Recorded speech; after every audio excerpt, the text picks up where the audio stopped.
So this is a review for the 8Bitdo SN30 Pro Gamepad.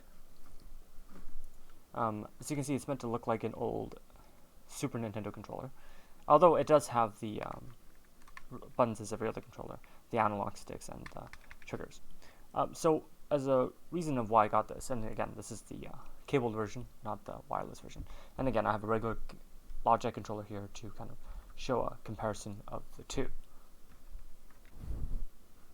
So you're probably wondering why I have masking tape over these sections. See, the problem here is that these are in-game registered correctly. So in a game, when press this, that registers as X. When press this, that registers as Y.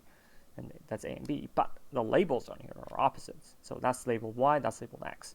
That's labeled B, and that's labeled A. Yeah, that's really counterintuitive.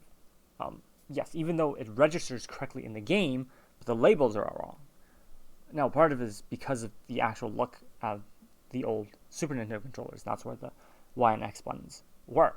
So when they remade them, they did the same thing, except in actual video games. Again, we're not talking about, let's say, emulator games. We're talking about any kind of game you play on the PC.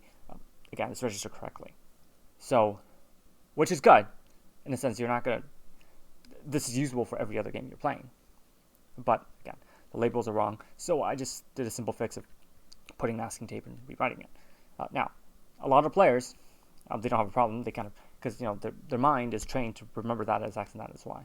But some players, especially if they're not that familiar with video games, and you're trying to tell them, hey, look, press X to activate an object or something. They'll end up pressing the wrong button because it's labeled that way, because they're looking down at their controllers. Again, not every player has this problem. For those who are watching, you're probably not going to have a problem. You're just going to remember that as Y and that as X. But this is a quick fix for players who are not so used to video games. As far as in-game response is concerned, this works just as well as regular controllers. There's no difference. There isn't really more to say about that. It's a totally serviceable controller. Now, as far as this use is concerned, it's actually really good. Again, my problem at the time was that my girlfriend couldn't use these because their thumbs are shorter.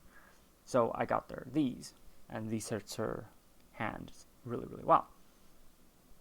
That's it. I mean, there isn't that much competition for it out there.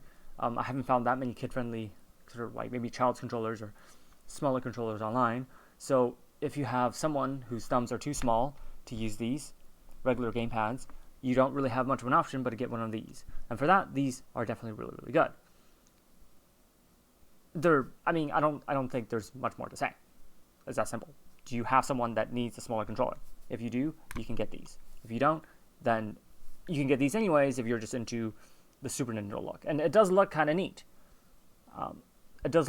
And some people might actually like the feel of this controller better than this one, even those who can use these. So again, it's all up to what you think feels better in your hand. If you do that, you might want these as well. For the most part, I think this fulfills a very important niche. In which case, yes, there are kids out there who wants the game with their parents. There are otherwise people who have smaller thumbs that need something like this to play video games with. And this company is definitely providing that, which is fantastic. So I give this a definite recommend, provided that you have a need for it.